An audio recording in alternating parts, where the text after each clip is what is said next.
My old man, Dad, was always a creature of habit. He never used to talk much about his past. So, when he began acting out of character, it sent a chill down my spine, like the sudden cold that pricks you before the rain. It was as if he was sliding into a twilight zone of his own, a dark realm that wasn't accessible to me. That's when I started to uncover the dark truth behind a father's fears. Dad had a rigorous schedule.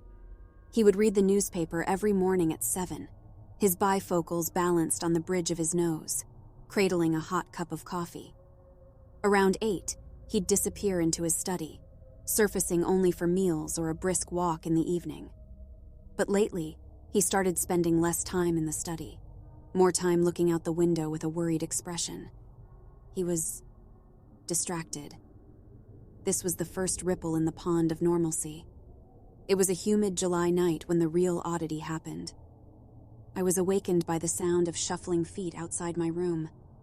I peeked out to see Dad, pacing the hallway, mumbling to himself. When I asked him what he was doing, he just turned to me, his eyes filled with an unknown terror, and said, "They're coming." Who was coming? Dad would not say more. He retreated to his room, locking the door. The morning after, he acted as if nothing had happened. When I pressed him, he laughed it off, calling it a bad dream. But his hollow laughter echoed his discomfort, his unease. His sleepwalking episodes started becoming frequent, and he always uttered the same chilling phrase, "They're coming." One afternoon, I decided to go through his study. Maybe I'd find some clue about what was plaguing him. The room was as I remembered, the same musty smell of old books and parchment, the same neat piles of work. But in the corner, I noticed a stack of papers I hadn't seen before. Among them, I found a photograph that caught my attention. It was black and white, depicting a group of stern men standing in front of a decrepit building. Dad was there too, much younger. On the back, in Dad's handwriting, it read, "Project Twilight, 1983. What was this?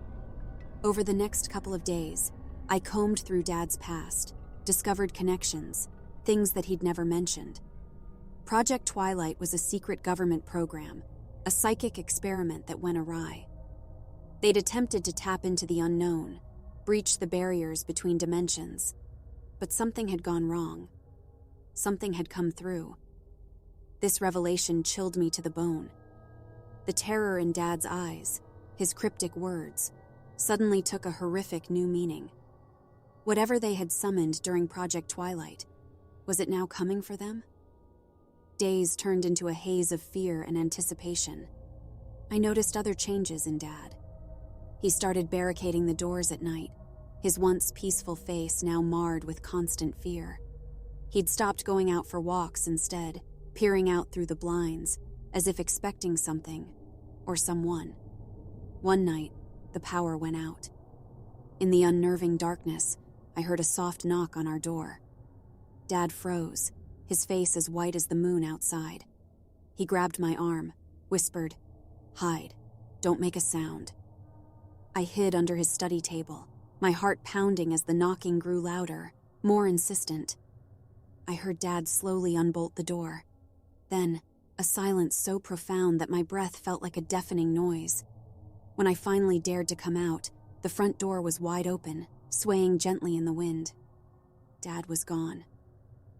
I don't know what happened to him. All that remains is an eerie silence, a testament to the dark truth behind a father's fears. And now, as I sit in his study, writing this down, I can't help but glance at the window, the weight of his fear heavy on my shoulders. Because outside, in the far distance, I see figures moving in the dark. Slowly but surely they're coming. And I fear they're coming for me next.